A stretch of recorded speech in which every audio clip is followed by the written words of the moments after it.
Beautiful, Robert. Thank you for that great music. Welcome, everyone, to our Temple of Light service. So great to see you all. A time that we can be together and deep and sound worship and being at a balance point together. We look forward to our time with Larry and Maureen leading it. And before we do, let's still our hearts and minds and come together in our collective radiation. So however way you're good with sharing radiation, let's take a moment.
As our hearts beat together soundly, sensing something coming forth, sensing something be receiving through all of us.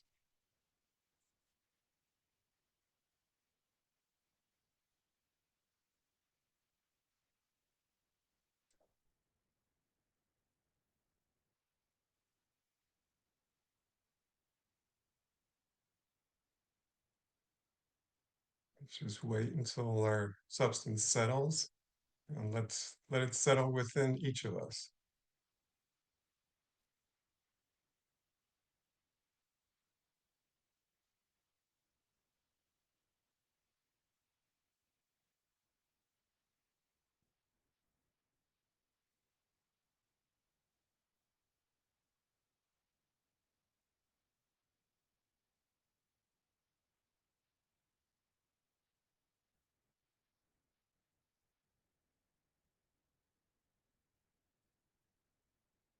And as we look forward to our time,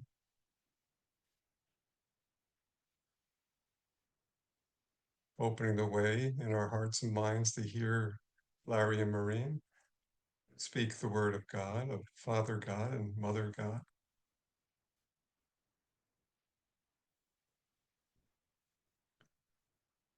Let our time be full.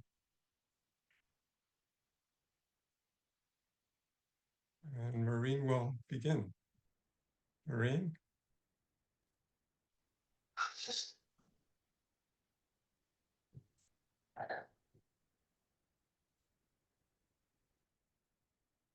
A warm greeting this morning, this afternoon, or this evening.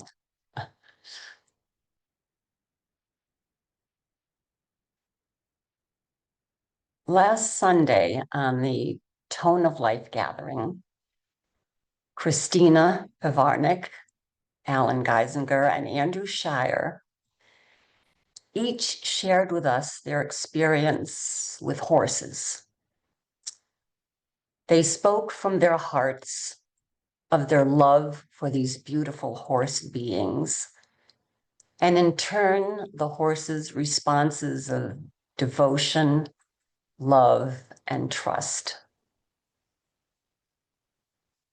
Christina read a poem about a particular horse, and I just learned this morning that it's called The Painted Horse of the Wind. There was a line in that poem referring to this horse, the essence of which I've carried in my thoughts and in my heart all this week. He came not with noise, but with presence. He came not with noise, but with presence. A short while ago, I watched on Netflix an interview with Jane Goodall entitled Famous Last Words. Maybe some or most of you have probably seen it. Here was a woman who came not with noise, but with the power of presence. Here was a light burning brightly on earth. Presence. Jane apparently requested that this interview not be made available until after she had died. And I would like to read her recorded very last words, slightly edited for brevity.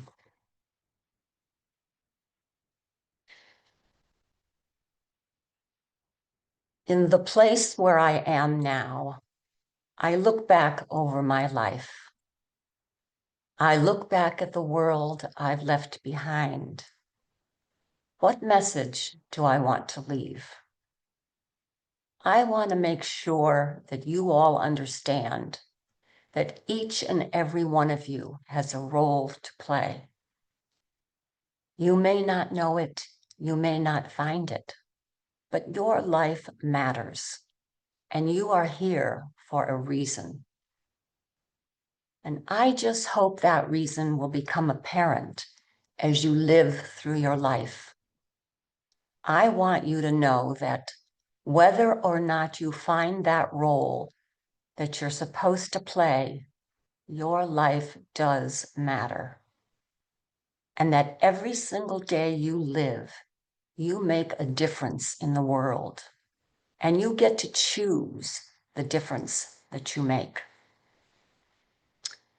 If you want to save the planet for the future generations, your grandchildren, their grandchildren, then think about the actions you take each day.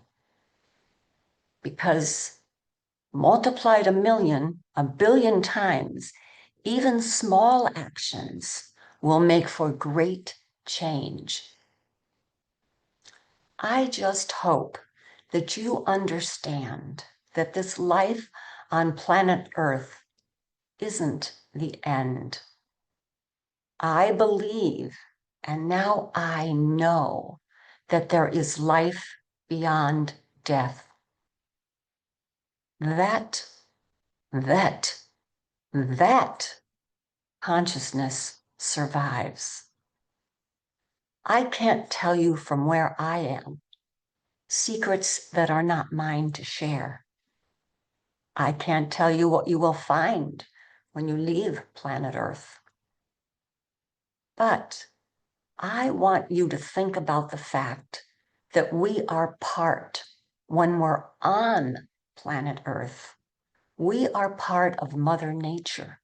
We depend on Mother Nature for clean air, for water, for food, for clothing, for everything. You have it in your power to make a difference. Don't give up. There is a future for you. Do your best while you're still on this beautiful planet Earth that I look down upon from where I am now. May God bless you all.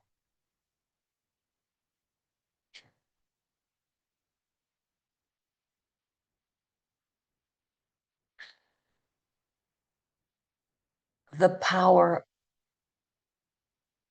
of presence, of divine presence, emanating through one person is immense. And the power of presence radiating through a collective body of people transforms this planet. As Jane spoke these heartfelt words, my own heart and mind leaped and were filled with words from Revelation. a lamb stood on Mount Zion, and with him 144,000, having his father's name written on their foreheads. We know that number 12 times 1,000, or just plain 12, relates somehow to that collective body of people ordained out of every nation, participating as one in the Lord's control pattern for this planet. Some in this collective body are conscious of what is happening, and some are not as conscious, but all are participating in it anyway, as determined by the quality of their living. We may not know their names in the human sense, but our Father's name is written on their foreheads. We recognize each other. That collective body is in place.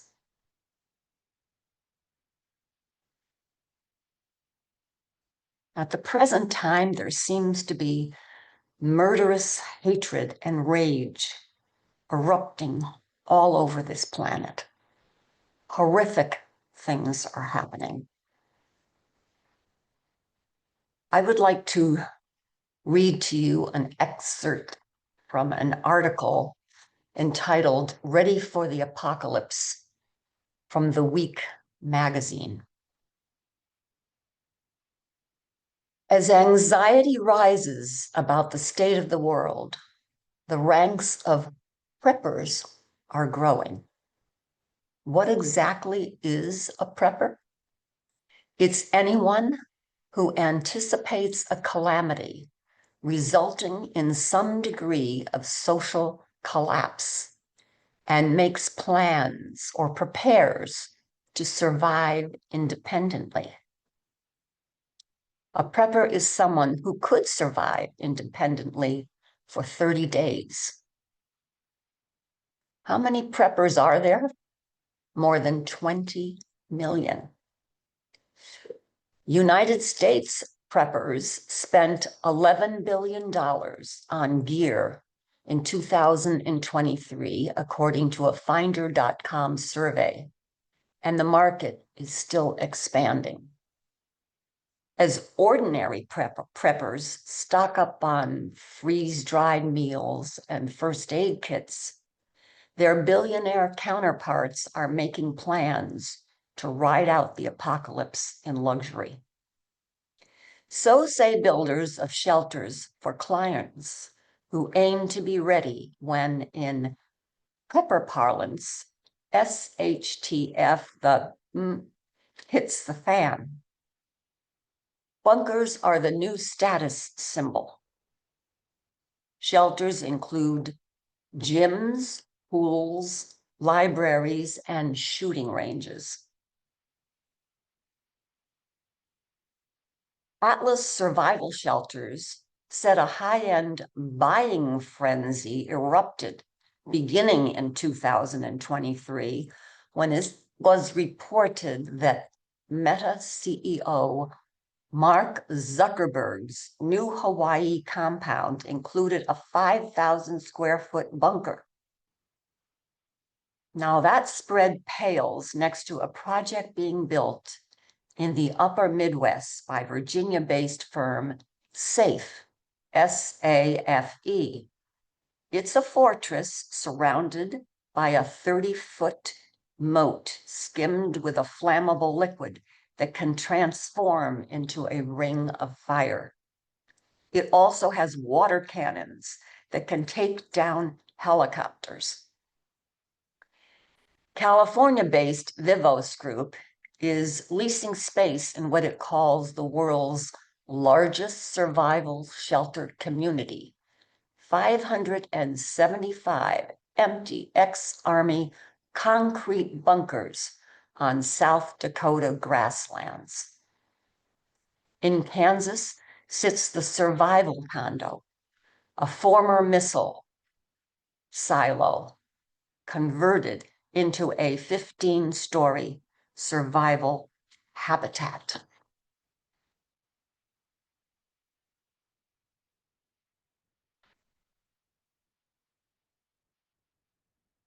There is a desperation to survive in the same human nature, culture, behaviors, and hard-heartedness that prevails on Earth today. Many are fearful, as before our eyes, the old heaven and the old earth are disintegrating and dying. In that individual and collective passing away, we see at the same time the wonder that is present, the quiet evidence everywhere of a new and divine identity rising. Yes, fear is present, and we know that perfect love casts out fear. But what exactly does that mean? What is perfect fear? What is our experience? To me, it's not definable because it's not a concept. We know it when we abide in the place of stillness, where the noise can't come in, where there's a protective shield. I am here in the midst of radiating presence. We hold our minds and our hearts steady, not to be blown away by emotional minor winds or even emotional major storms that come into the environment, that come into circumstances that come our way. Our hearts are wide open only to the release of love current, love that not only casts out fear, but love transmutes, transforms, love current that builds anew, constructs invisible form, this glorious new state. Martin Cecil, as we all know, shared these words with us in 1970, but they could have been spoken yesterday. Through your own experience, you are aware of a change of consciousness.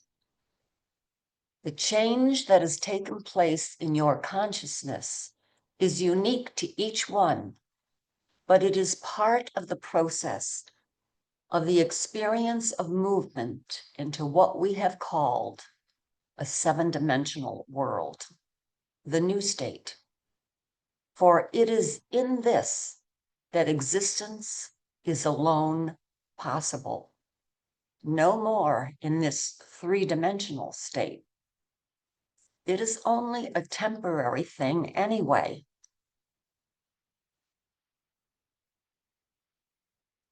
That it was man, that is what man was warned about it, that it was only a temporary thing, a temporary obscuring of vision, out of which there would be emergence in due course. There need have been none of this misery that has occurred in the world if the mind hadn't forgotten that it couldn't see. Fantastic? Maybe to the human mind, but fortunately the fantasies of the human mind don't control. And so it goes, and so we go, one way or another, up or down. And so it is true of everybody else without exception.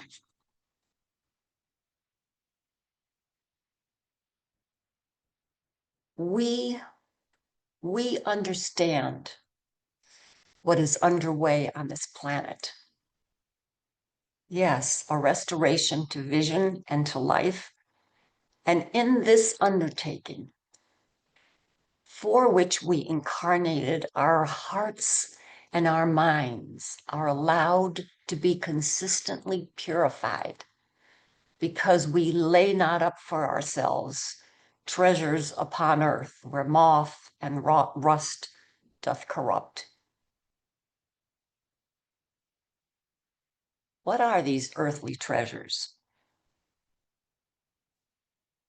Well, we would say that perhaps that earthly treasures refer to heart attachments to many things, including the familiar one, which is a lust and a focus on the accumulation of material goods. But there are other kinds of earthly treasures.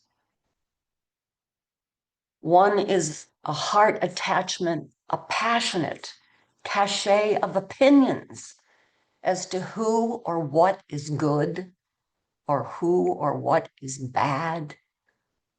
I hate that politician. I love that politician. A cachet, passionate cachet of opinions about this or that. Another earthly treasure might even include a deep heart attachment and obsession for spiritual growth. That sounds like a good one. And often, yes, it is a good first step. But you know what? It's still an earthly treasure. Lay up for yourselves treasures in heaven, for where your treasure is, there will your heart be also. Lay up for yourselves treasures in heaven. What is that one?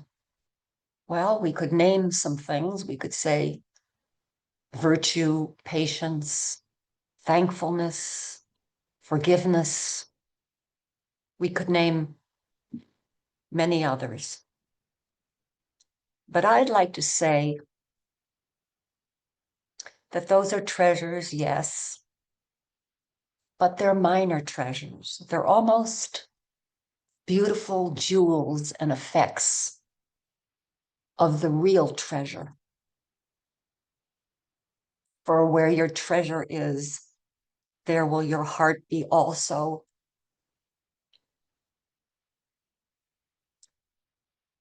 Our deepest passion, our deepest love, our heart's only treasure is to stand with the Lord of love, the Lord of truth, and the Lord of life on Mount Zion.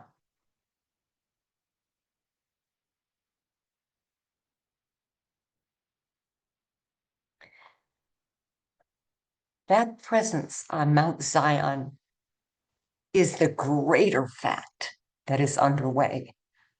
That is the magnificent fact that is underway. And as this purification continues to take place in our hearts, we see the world differently, and the world changes. We see the glory that is happening, not just the volcanic horror. One significant world change took place this past week, between Pope Leo XIV and King Charles. How beautiful and sacred was their service together in the Sistine Chapel, a healing of a 500-year-old rift, a melt of Catholic and Protestant hatred.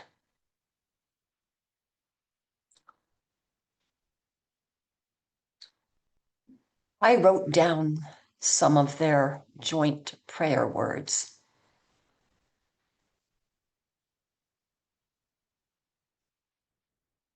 In Christ, all things in heaven and on earth were created, things visible and invisible.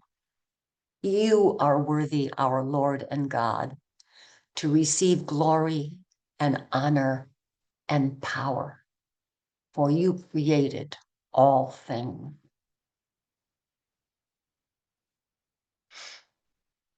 The power of presence. At the end of their visit together, apparently they exchanged orchids. The orchid is a plant known for its resilience in difficult environments. They exchanged these orchids as a sign of their mutual commitment to the care of creation. As most of you may not be aware, my house for many years has always had orchids in it, always. I am an orchid lover. So I was delighted to hear of this exchange. Who knows? I like to think that maybe the radiation from my orchids has helped to open and melt a few hearts in the commitment to the care of creation.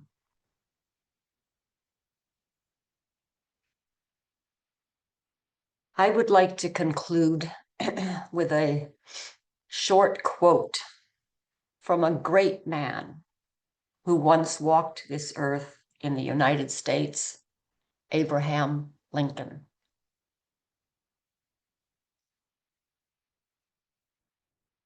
I want it said of me by those who knew me best that I always plucked a thistle and planted a flower where I thought a flower would grow. So over to you, Larry, my dear friend, my trustworthy and wonderfully much loved friend. Thank you, Maureen. Greetings, everyone. It's good to be with you.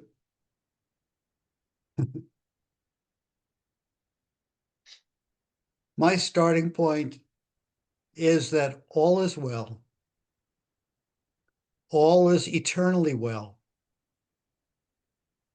As Maureen mentioned, there are people scurrying around with survivalist gear and building bunkers if they can afford it and so on. But anything that is based on manipulating form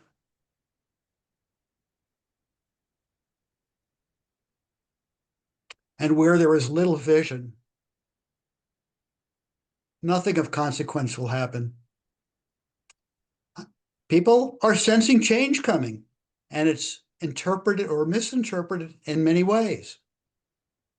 But for us, the answer is not going laterally, but rising up vertically, vibrationally creating an arc, as has been mentioned. And I've been giving thought to the vastness of heaven that one begins to see as consciousness ascends, and how even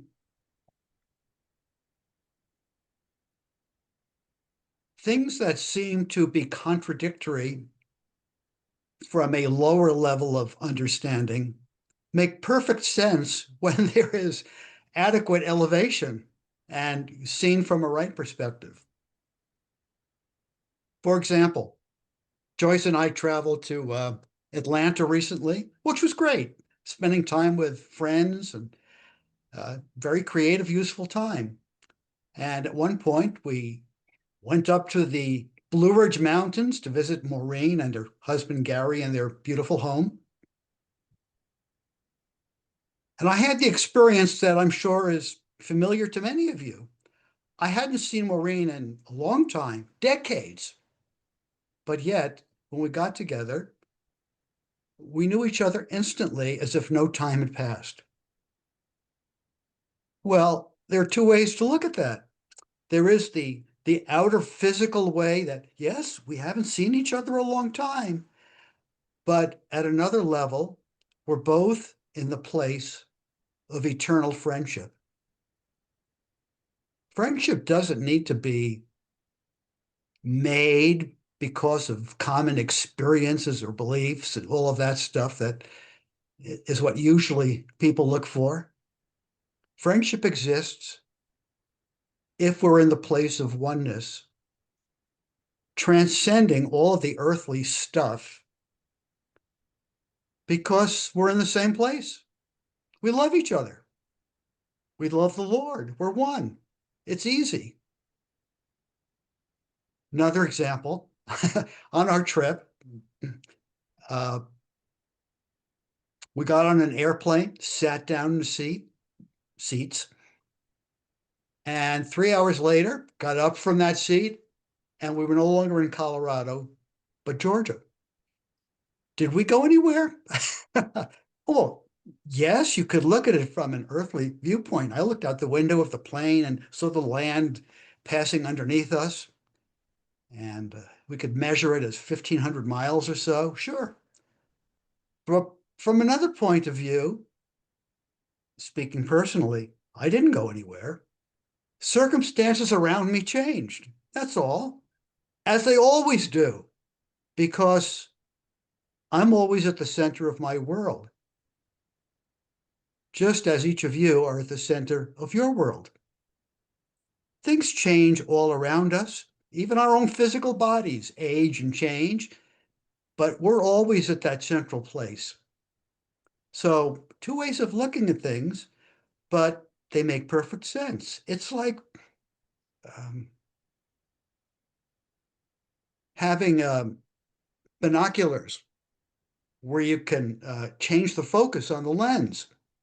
You can look at something far away like the moon and move that little wheel that changes the focus and look at a bird in a tree across the street. We can change our focus. We can speak in a certain way at a gathering like this and then narrow the focus when we're at a book club, and things that we say here that are fitting may not fit there. But it shows the flexibility of consciousness. If there is an ascension so that there is a vertical component, there's a lot of space. We aren't living in a very flat, three-dimensional world. Another example that's troubled people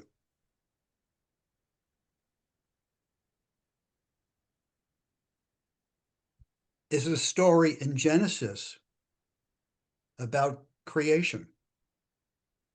It says, in the beginning, God created the heaven and the earth. So, people look at God as being this singular entity. Whatever God is, okay, I get that. That can make sense. And did all these wonderful magical things.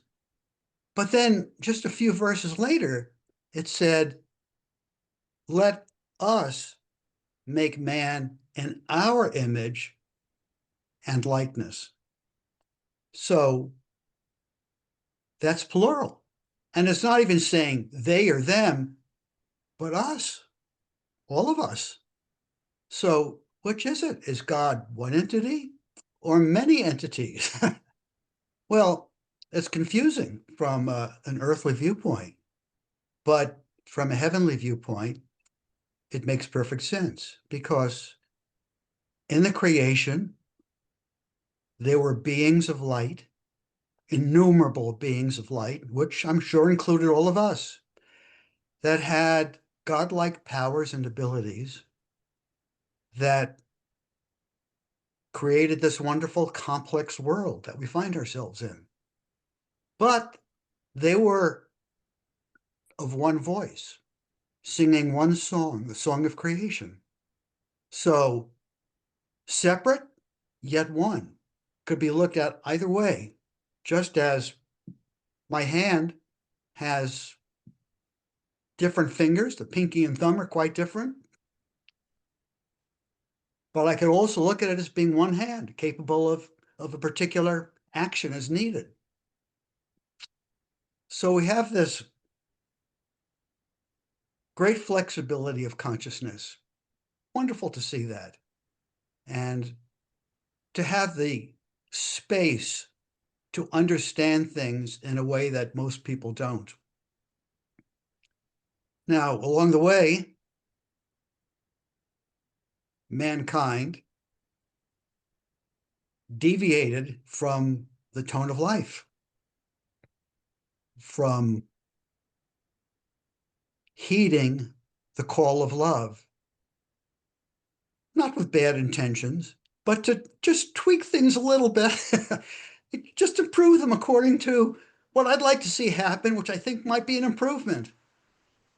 And outside of the control of love, the abilities and powers that were invested in all of us were taken away because we were no longer trustworthy. We could misuse these powers, and that happened. There were many distorted forms brought into the earth. Many changes took place, and there was a descending cycle for mankind. And we find ourselves in the world as it is with these flesh bodies, which are not the bodies that were originally created for divine beings to enter the world. But here we are. And life never wastes time complaining about what isn't. It accepts things the way they are and works creatively with them. There have been many attempts down through the millennia to allow man to be restored to a place of trustworthiness where the voltage and intensity of divine being could be accommodated, and with it, different abilities that the human mind could hardly imagine in its present state. But every time that an attempt was made, human nature came along also. There's that quote from the book of Job about the sons of God presenting themselves before the Lord, but, to paraphrase, human nature separated from divine purpose came also. And so the great ones who came and the opportunities that were offered to mankind fell by the wayside because what was pure and beautiful and clear was distorted and misused, and the attempts never went on to restore mankind to its proper state. As we know, more than 90 years ago, Uranda initiated a new attempt to allow mankind to come back to divine identity, and followed up by Martin Exeter, something clear and powerful and wonderful was offered to mankind. Not unsurprisingly, human nature came along too. And as we know, at some point, things deviated a little bit from the clear tone of life. And there was a disruption. One could say, shouldn't have been a surprise because that's the way it's been throughout history. There were bumps in the road. People lost their way. Forms fell apart. People were thrust out from their surroundings. Many people were hurt, left without much in the way of financial resources. But something was maintained. The generation of substance begun by Uranda and followed through by many people has continued on, and we're evidence of it today. Some of us may have wandered in the wilderness for a while. Some of our friends may have lost their way and can't find their way back. But for the first time in more than 10,000 years, something is being followed through of stability and a clear tone that gives an unprecedented opportunity for mankind to be restored to divine function. And when we prove over time that we are trustworthy and that nothing could compromise our integrity, we might find that many gifts and abilities are restored, and that transformation and transmutation may occur in us and in the world around us.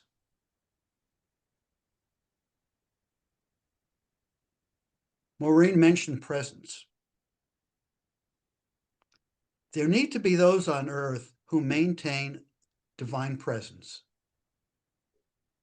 all the time, even when no one's looking, even in our most private moments, seemingly doing trivial things, because everything we do in our true presence sends out vibratory chords like the sounding of a trumpet into the consciousness of mankind. There has to be something present for others to respond to, that they may be uplifted, that their response may lead them to higher understanding. When that happens, it's wonderful. We are seeing it all around us. People are rising up in consciousness and beginning to see things from a whole different level, beginning to remember who they are. One example that comes to mind is a story I read by a gentleman who described why he left the church. He'd brought up in an evangelical Christian household, and he was passionate about living this life according to the beliefs that he'd been told. He went on to seminary school. He started his own family. He became a minister and was continuing this life. But then a strange thing happened to him. He felt that there was something wrong with his life. He felt a little bit of a phony. And this is the way it begins, isn't it? We feel something first in our hearts. And then what do we do with it? The usual tendency when we're doing something that we know is wrong, no matter what it is, because at some level we know it's wrong, is for the mind to justify the actions, to rationalize, why I hate this person, why I did this awful thing, even killing people, going to wars, doing all sorts of things. The human experience is very good at justifying and rationalizing, and that takes a lot of mental energy to do that. When something is right and true and we act on it, it's simple, and there's a generation of the light of understanding. We begin to see things. So this fellow didn't rationalize his experience away and continue his ministry. He started to look at it and wonder why. And he was behind the scenes. He began to see how the church manipulated people to come to services, to donate money and do different things. And he felt there was something not quite right about that. As he thought about it more, he realized how the church used shame and guilt to get what they wanted. And this made him feel very uneasy because he didn't like that, didn't feel it was the right thing for him. What finally did it for him was, as he began to meditate about the teachings of the church, he thought about heaven and hell as he knew it. And he said to himself, This notion of hell just doesn't make any sense. How could a God who is love create a place where people are tortured and hurt continually? He's a father. He loves his own children, and he thinks, as a loving father, no matter what my children have done, how they've misbehaved, I still love them. I want to help them see more clearly what a right and safe behavior is. I want to guide them. I don't want to hurt them. I would never send them to a place like this imagined hell. And he decided, I just can't do this anymore. So he found a new career and decided he would live life in a loving way and let go of a lot of this other stuff. He was awakening to the truth of himself. He was beginning to see things in a new light. He was beginning to ascend in consciousness. And I rejoice in that. I'm sure there are many, many people throughout the world, each in their own way and coming from their own culture and background and tradition and so on, who are beginning to pay heed to that feeling that they have that they're not doing the right thing and beginning to find their way to be honest and true and righteous in their own way. Now, as people ascend in consciousness, they begin to see more and more clearly the design of life and why the world is the way it is. No matter where we're coming from, as there's an approach to the central way, the language becomes increasingly familiar because we're seeing the same thing. So along the way, a person might see it one way or another based on their background, but as there is ascension up the mountainside, we find that even the words become closer. Having said that, I'd like to read you something that was sent to me by a person who, in her own way, has come to see the truth quite clearly without the training that most of us have had. I rejoice in her vision because her words ring true to me. There's resonance with them.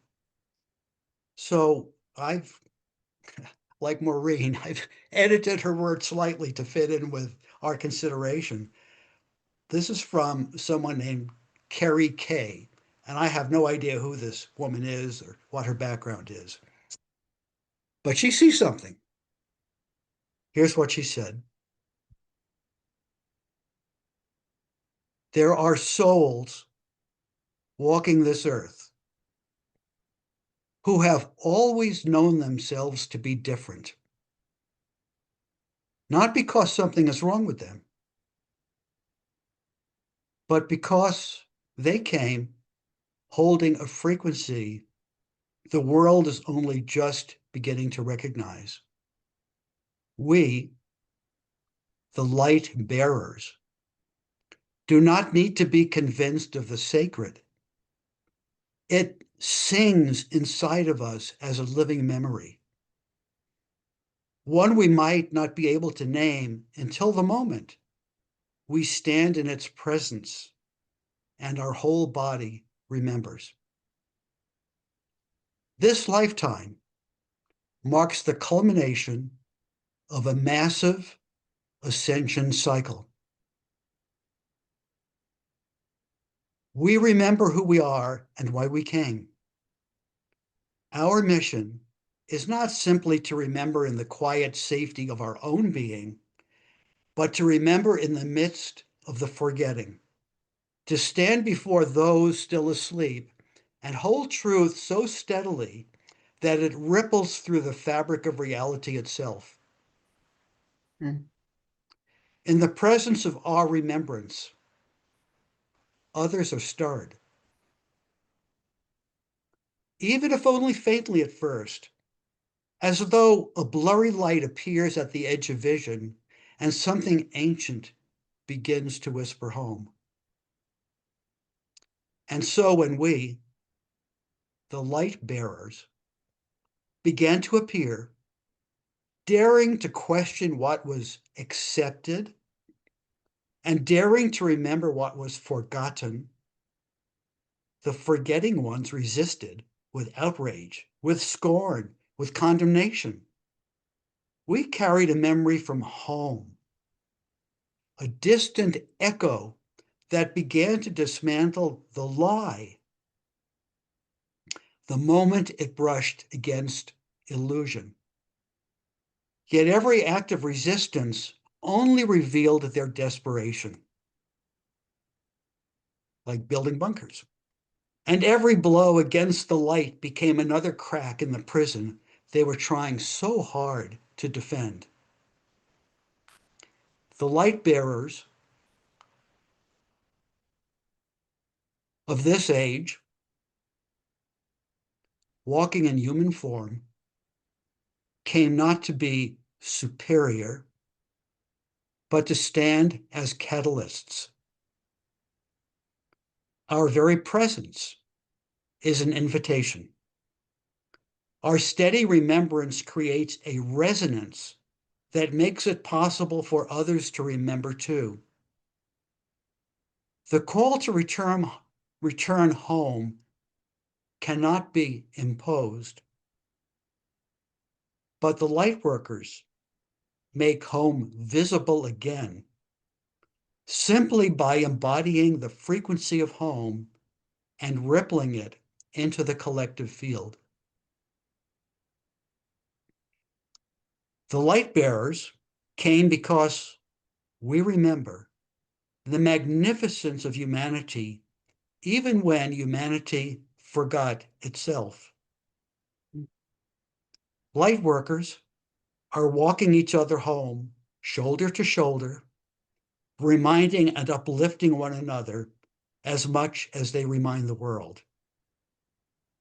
This is not the work of a single soul. It is the mission of many.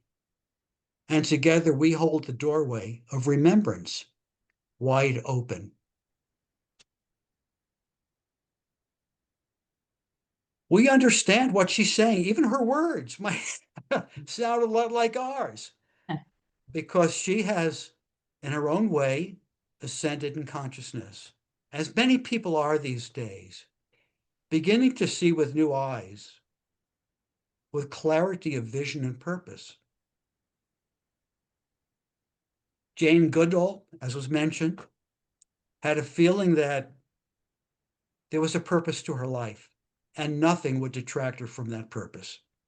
Even in the beginning, being a woman in Africa, relatively alone, not having the kind of traditional training, she was determined to exemplify caring for our planet, caring for a particular kind of animal species in a most beautiful way.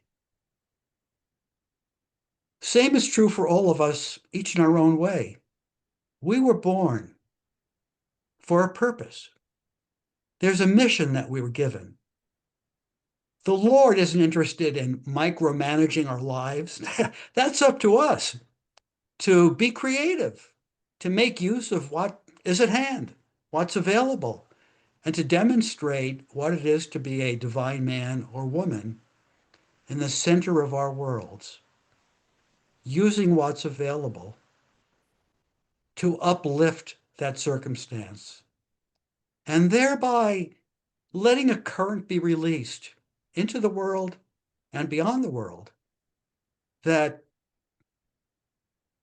there is a reason for man to be on this planet. And so it is our sacred joy to continue the generation of substance that Yolanda began, was carried through by so many others, past the bumps in the road to where we are now, letting this expand in us and in the consciousness of humanity, that there might be significant changes in the human condition, that there might be transformation from this old earth into a new earth.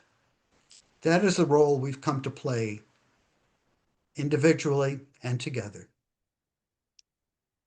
Great to share this with all of you. And if others wish to contribute to our consideration, please do so. Larry and Maureen, it is certainly a sacred joy to have shared this magnificent hour, not only with the both of you providing a focus, but with all of us collectively, because we do stand in this precious sacred ground in the power of presence. Magnificent presence with a capital P. Very, very beautiful.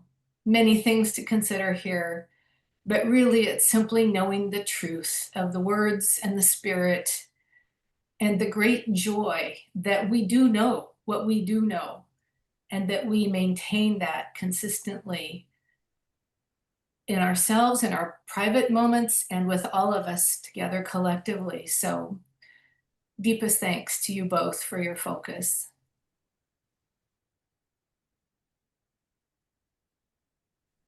Well, it is an absolute delight to be together and to be with you, Maureen and Larry, in this very fine generation, this fine vibration. I was noticing it particularly was while Steve was opening, and we had that lengthy, quiet period together where the sounds of the sacred could be heard so clearly in that silence. And the presence of the Lord God, which is a collective formation, was vividly present in those quiet moments. But the interesting thing is that as you spoke, that wonderful stillness and silence was not disturbed at all.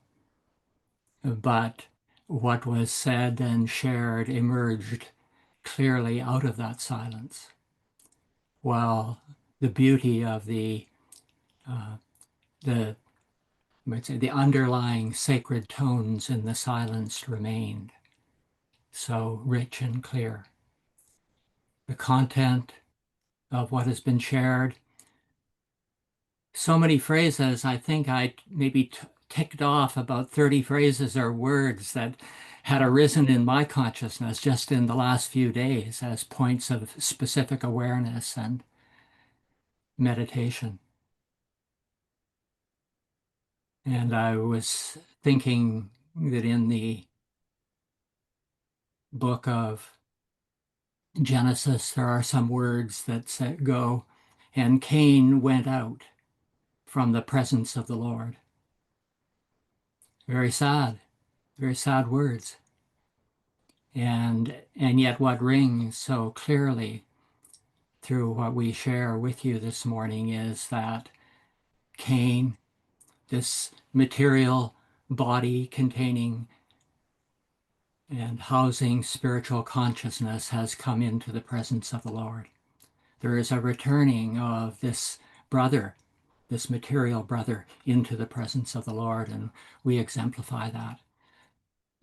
The spiritual one never went out from the presence of the Lord, always been there. But here we can represent the fact that Cain, our human facilities, have come back into the presence of the Lord, and there's a oneness known. And so the Lord God, through a collective body, walks the earth again. And what you've outlined here, particularly Larry, of the progression of things from the fall to this point, in our experience, particularly with Yolanda and Martin, is very beautiful. And I feel personally washed new by the word of the Spirit, the word of truth that we've shared this morning. Thank you. Indeed. I want to thank you both so much too. I feel your words resonate with all of us here in a very simple, down-to-earth way, something that we can all understand and project into our worlds and with great clarity. And all I can think of is the feeling part that comes to me, skipping upon the mountains, leaping upon the hills, just to feel the enthusiasm of what we're doing together in all humility and gracefulness. But I know in my own living, when I speak these words, the ones that you've used already, just like David was saying, you are using words that have come forth from me in this day in different situations. And that's the synchronicity of what we all share. We have our own experiences so deliberately articulated by the Lord's hand because of our ongoing forever love for Him and the eternal friendships that we know with one another, regardless of the separations that have come in the years gone by.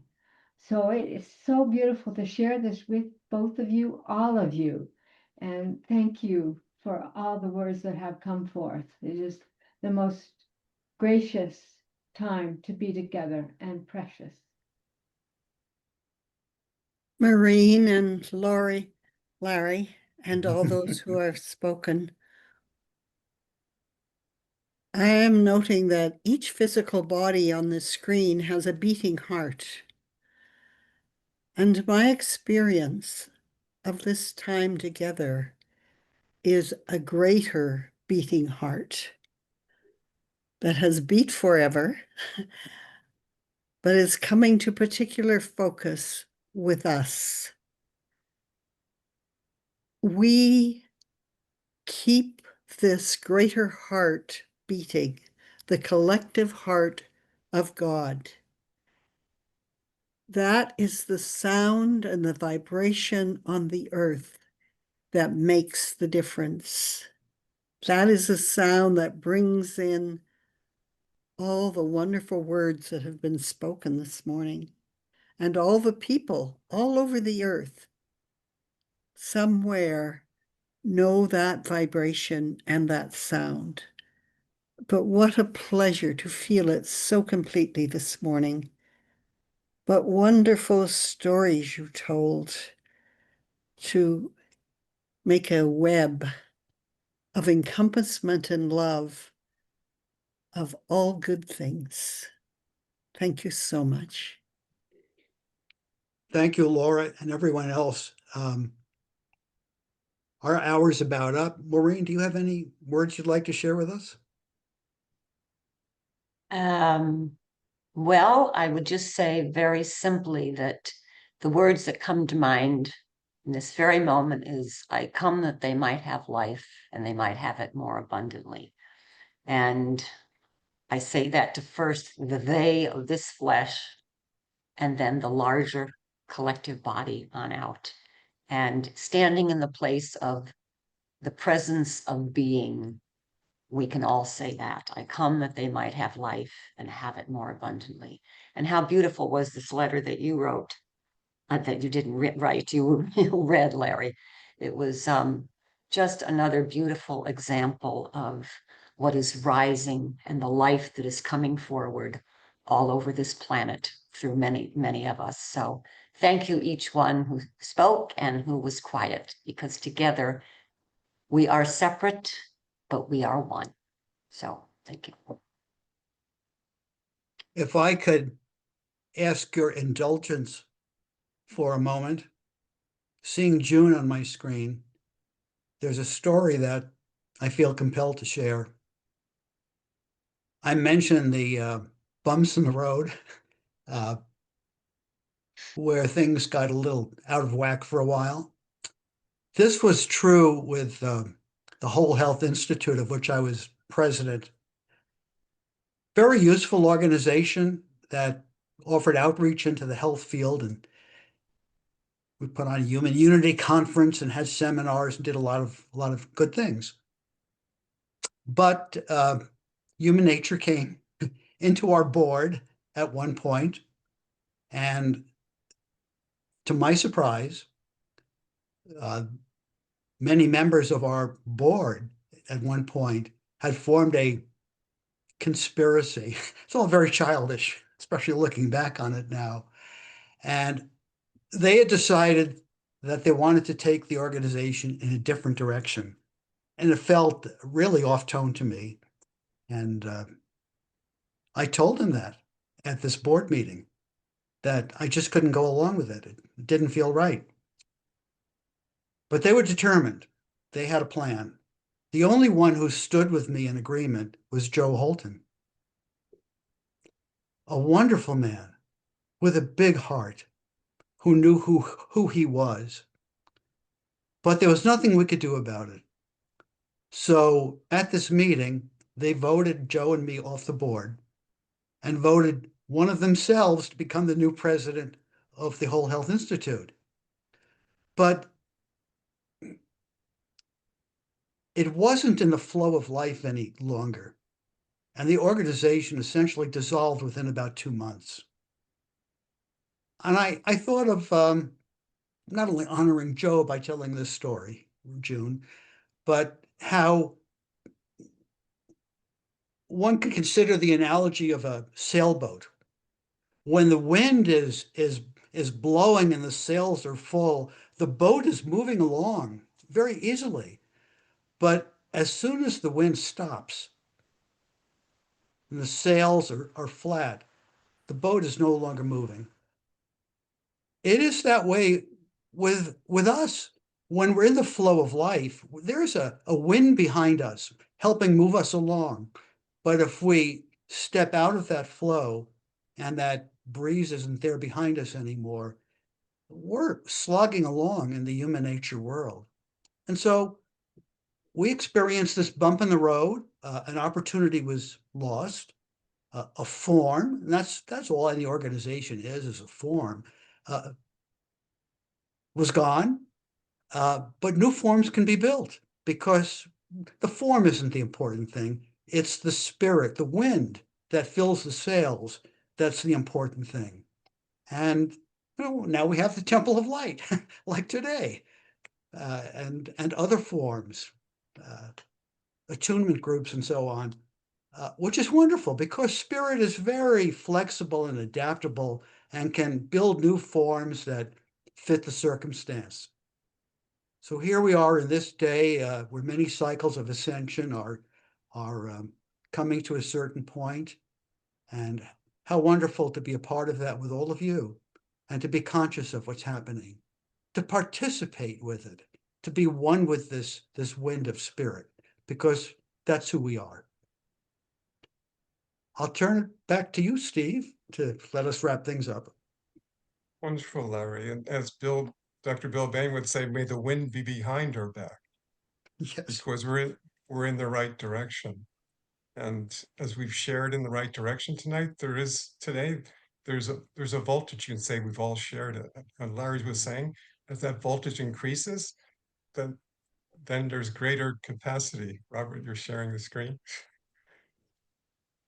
There's greater capacity for transformation and transmutation. So Larry, I'm glad you spent some extra moments there in that respect. And sometimes with that voltage, there is some discomfort as we raise to another level. We may feel a little unsteady, but as we continue in that way, voltage increases and our capacities become greater for our influence.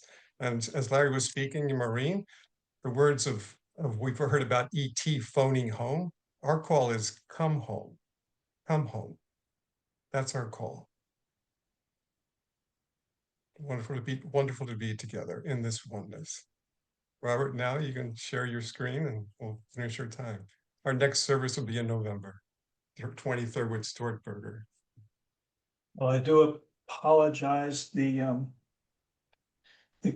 Zoom that I'm working on is not responding to what I'm asking it to do. So I look forward to seeing all of you next month. Bye-bye. I've got an idea. Yeah.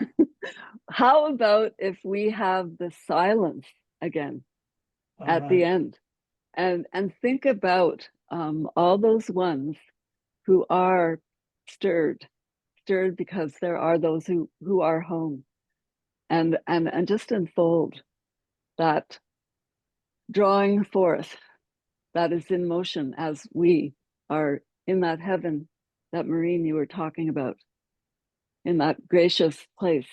So how about a little beginning and end?